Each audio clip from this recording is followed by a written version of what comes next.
we've heard from some leaders from other political parties. You've heard from all the main parties, right? But there are lots of parties running, as I said. Not a mistake. There are 27 official parties registered with Elections Quebec. Green Party has been around for quite some time. In fact, I think most people know what the Green Party is all about. But regardless, to be fair, I thought we'd talk to Alex TYRRELL, who is the leader of the Green Party here in Quebec. He's on the line right now. Alex, thanks for being here. Good afternoon.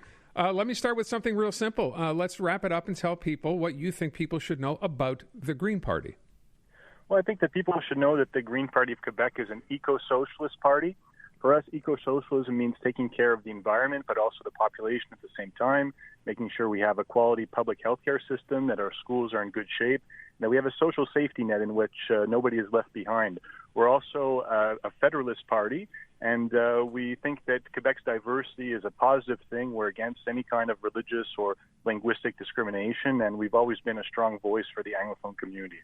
So with respect, right off the top, the bills 96 and 21, those are both verboten as far as the Green Party is concerned? Yes, very much. We've strongly opposed Bill 21. I've said before that I think that François Legault and his government are indeed racist. I was listening to the discussion that you were having about an hour ago. We've always been on the front lines of these issues, and with respect to Bill 96, we have this premier who has this ideological crusade against bilingualism, who tells people that, learning a second language is a threat to the survival of the Quebec nation. Nothing could be further from the truth. Quebec has all to gain by having more bilingual people and making sure that, the young generation is better equipped to survive in this globalized economy. Do you feel like you've had a voice in this election? Because I kind of feel like I haven't heard much from you. Now, I don't know if that's just a question of, obviously the Green Party's not participating in debates and such. But Alex, do you feel like you've had a voice in this election?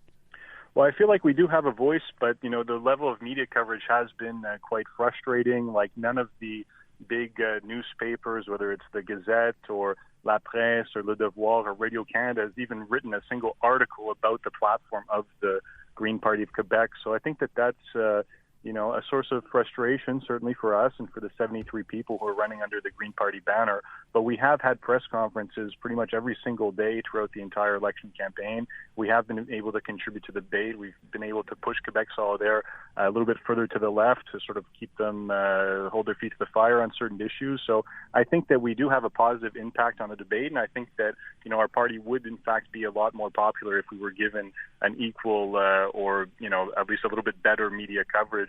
A lot of people don't realize, but in the last election campaign, the Green Party actually got more votes than the Conservative Party of Quebec. Yet the Conservative Party has been elevated and put on a pedestal. They've been put into the leaders' debates, and they've literally received several hundred times more coverage than the Green Party has. So it is somewhat frustrating, but I think that we do have a positive effect on the political discourse. So the obvious question I think to ask, given that, is why do you think this has happened? You just mentioned the Conservative Party. I think none of us really knew anything about that party until Éric Duhem showed up. No, and he was everywhere. Right. He's been absolutely everywhere. So, Alex, why has the Green Party not been able to break through to get that attention? I think it's a lot of editorial choices by large media organizations that, it seems always a little bit easier for the right-wing parties to break through and to get this kind of attention. And I don't see why somebody like Éric Duhem, who's flirted with all kinds of conspiracy theories about COVID and that sort of thing, who's said all kinds of crazy things on his radio show about, for example, that people should have more votes if they have more money or that sort of thing. I really don't understand why the media can consider somebody like that to be credible in the time of an environmental crisis when, we have the runaway climate change. We've got our lakes and rivers in Quebec that are, being polluted by corporations, by agriculture, and that, in this context that somehow the Conservative Party be considered credible, but not the Green Party. But I have to draw attention to something that I did not want to draw attention to in this interview, but you also have gotten into some controversy with with statements you've made about Russia and the invasion of Ukraine. Right. So, I've always been a peace activist, and when Russia invaded Ukraine, I was very critical of the position of the Canadian government, which involved sending, huge shipments of arms to Ukraine, which involved an escalation in the war. We didn't seek any kind of dialogue or mutual compromise, and it's not uncommon for anti-war activists, to be targeted by people. I first got involved in politics under the NDP with Jack Layton when he was opposed to the war in Afghanistan. At the time, people would call him Taliban Jack.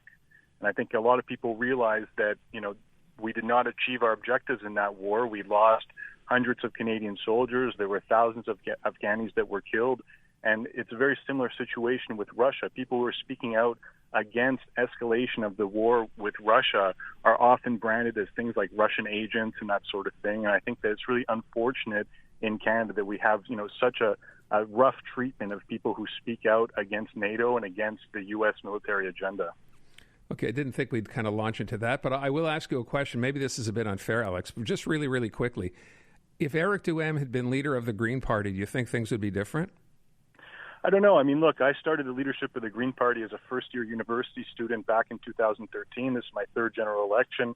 Eric Duhem was given a huge tribune on the right-wing opinion radio that we have in Quebec City, and he was able to, say all kinds of crazy things on that station that got him a certain amount of notoriety. And so he entered into Quebec politics, having already established a name for himself, through doing all that. So it's a little bit different, when you're a younger person who's not necessarily a celebrity and leading a party. But I also think that Eric Duhem was able to capitalize on a lot of anger around the COVID restrictions. And, I heard him on his live stream saying things like, that the CAQ is putting in these measures, that they don't have anything to do with the virus, and that we're going to keep the measures even after the virus is taken care of. So I think that he exploited a lot of anger of people, and that he was able to use that to his own advantage. Well, 73 candidates is nothing to sniff at. Keep on trucking, Alex. You've been doing this for a long time, and don't give up. I certainly won't be giving up. I mean, I love politics. I love participating in debates, and I love standing up for the environment and social justice. So I plan to continue my work in the Green Party, and I think that there's a lot of positive change that we can bring to Quebec. Alex TYRRELL, leader of the Quebec Green Party. Alex, thank you so much, and best of luck.